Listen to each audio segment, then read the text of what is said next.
scared. I'm scared. I'm worried about my boy, Pasty. I really am.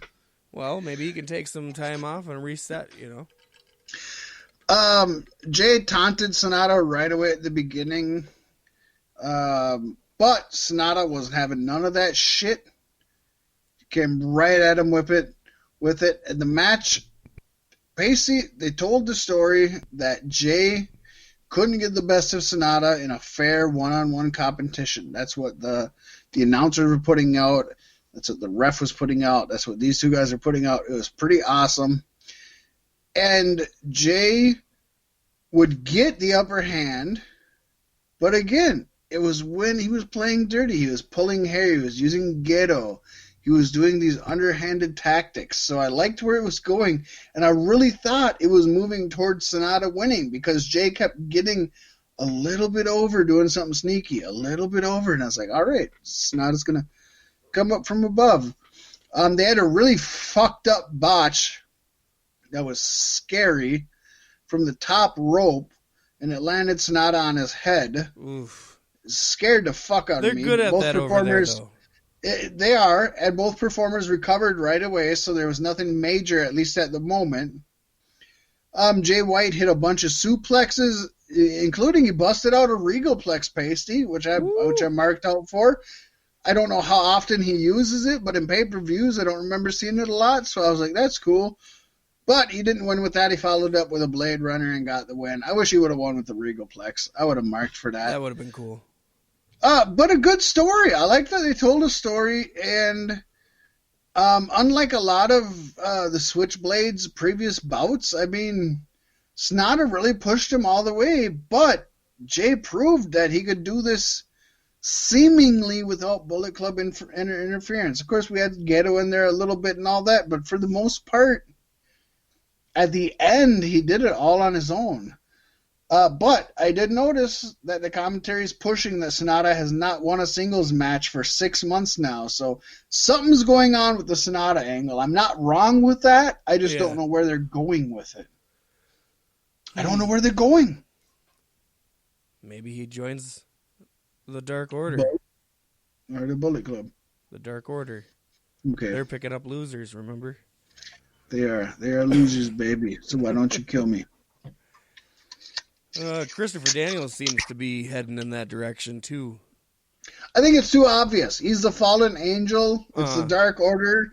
And all of the, like, I'm going to go check on them. Like, I think He's it's the foil too to cover obvious. for the fact that it's either Luke Harper or Matt Hardy. Yeah, exactly. If But it ends up I still being, think he could be in it, you know what I mean? If it ends up being him, I'm going to be disappointed unless they do something clever. Because it's too obvious at this point, right? Obviously, spoiler alert for earlier, next in the show or later in the show, Matt Hardy's like your golden ticket, right? Like, that's what we think it is. Yeah, until you think about Matt Hardy and NWA, and that would be a better choice. Again, spoilers, but yeah. But God, Matt Hardy, isn't it amazing that Matt Hardy just fits anywhere you want to put him? Except for WWE. Yeah, Matt Hardy in Impact Wrestling would just be fucking. But you know, if you put Matt Hardy over in New Japan, I mean, he'd just get in, you know. But if you did Matt Hardy over in Evolve, we could really see him bring up the younger. You know, if we had Matt Hardy on Shimmer Wrestling, I know he's not a woman, but come on, Matt Hardy. Anywhere but WWE, really.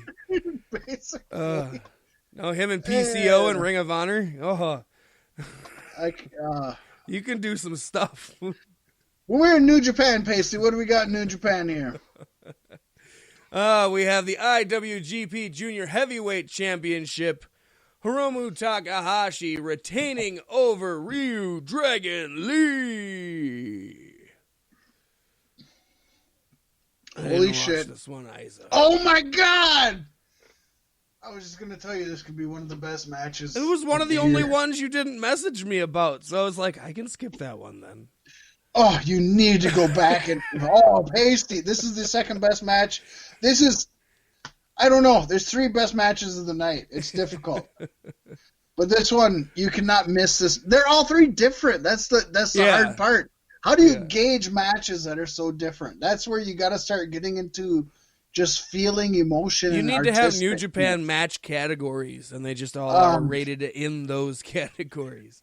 So I'll bust this out, Pacey. I'll just tell you what I got here. Within 15 seconds of the match, we had 3 German suplexes and a shit ton of fucking strikes that just sent both men to the mat.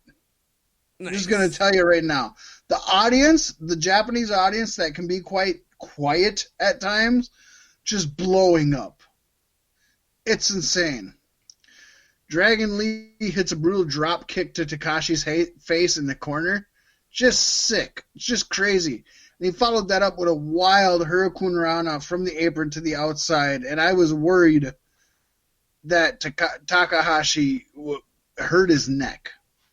It was like watching a very elegant and artistic car crash. Like, it's a car crash that somebody planned out. Like, I feel like the crash test dummies were there. And they were just like, this is how we're going to do this. And see how it comes out. It was wild. They didn't slow down for a second. We seen Ryu put on one of the most suicidal.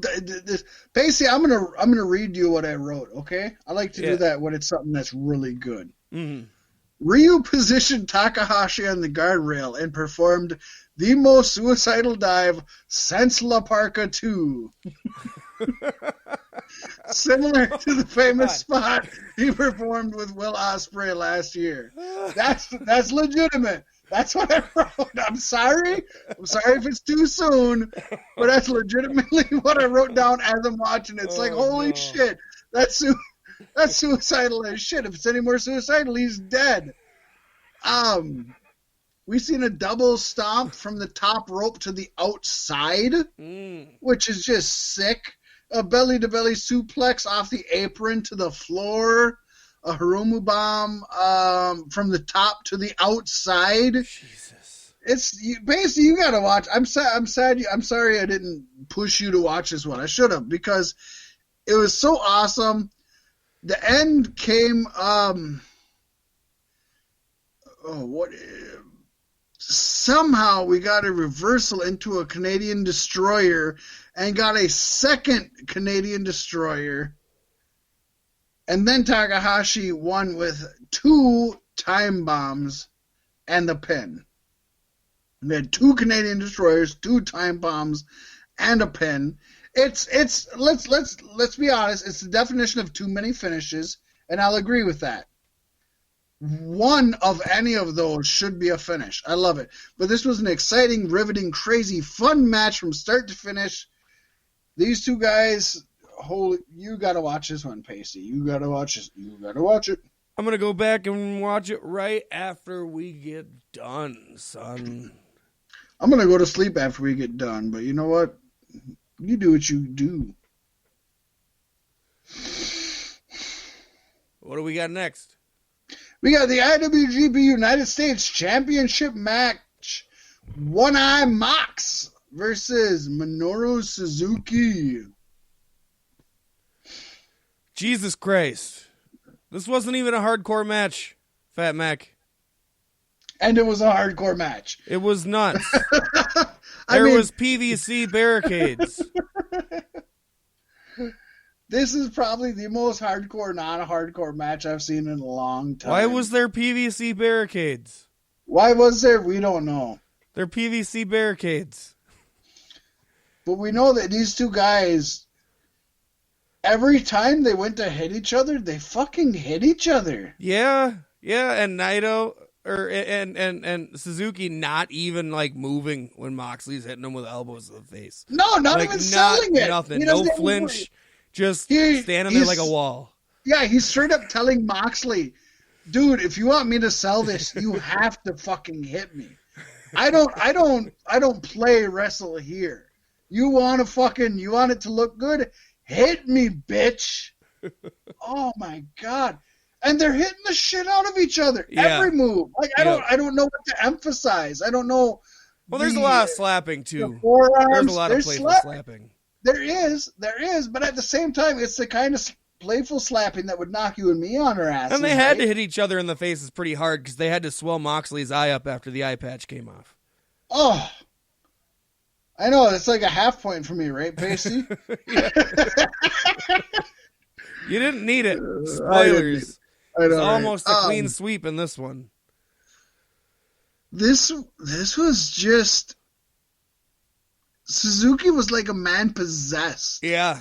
Remember when Moxley powerbombed him through a table, and Suzuki got up and he smiled, and he smiled at him just sick like, and then he started fucking stabbing himself with a piece of table that had broken, and it's like,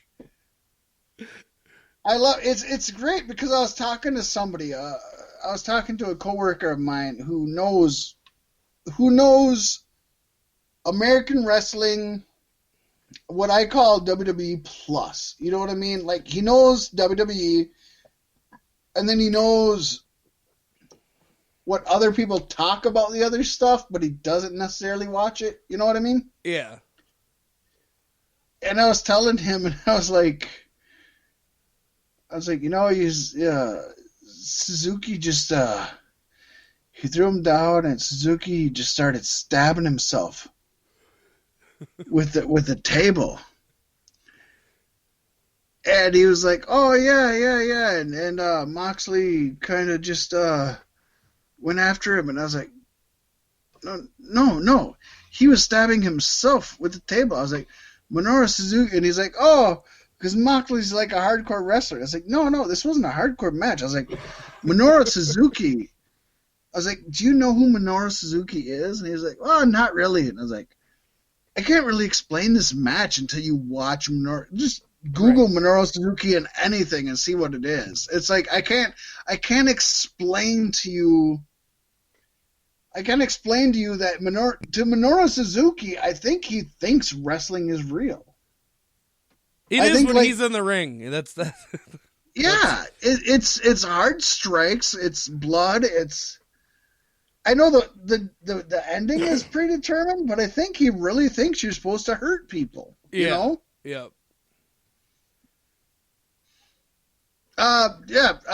Just really good match. Lots of blood. It's what you expect. I'm pretty sure, Pacey, didn't I message you and say something like this could be a hardcore match of the year? Yeah. And it isn't even a hardcore match. A hardcore match. Yeah, I stand behind that. I'm like, wow, this is obviously this pay-per-view can't hold a candle to Wrestle Kingdom. Right. Wow, nothing can. Wow. Yeah, but the fact that like I watched this and I was like, this is one of the best hardcore matches I've watched, and I was like, you know why it is?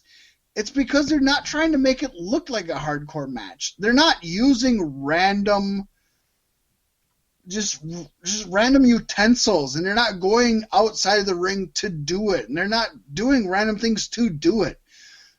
When he breaks a table, he's doing it for a purpose. When he's stabbing his head, he's doing it for a purpose. When they're hitting each other full force, they're not hitting them with their fists, they're hitting them with their forearms. Because that's a real wrestling move, but they're hitting them so hard that it hits like a fist because they want them to feel it. It's like everything they're doing is hardcore. It just isn't what we consider they're hard hardcore. hits with a more padded part of the body. It's like boxing gloves. Yeah.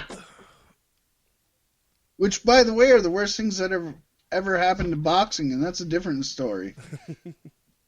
Don't need to get into that on a wrestling podcast. I can't help but just recommend this. Let me say this. After the match, that